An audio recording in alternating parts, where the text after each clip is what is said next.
மல்கியா 4. மல்கியாவை எடுக்கணும்னா மத்தேயிலிருந்து திருப்பினீங்கன்னா சகரியாவுக்கு அடுத்த புஸ்தகம்.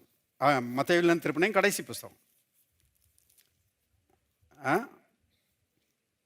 வாசிக்கலாம். 4ஆம் அதிகாரம் 2வது வசனம்.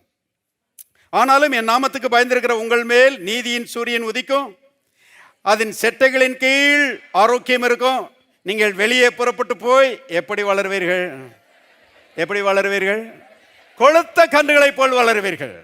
நான் சொல்லுறேன், இங்க இருக்கிற எல்லாரும் கொழுத்த கன்றுகள். ஆமென். அவர்கள் கோத்திரங்களில் பலவீனப்பட்டவன் ஒருவனாயிலும் இருந்ததில்லை.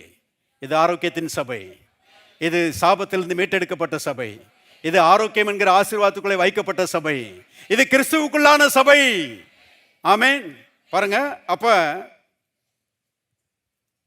ஆரோக்கியம் உள்ளவர்களாய் நாம் வாழும்படி, கொழுத்த கன்றுகளைப் போல வாழும்படி கர்த்தர் விரும்புகிறார்.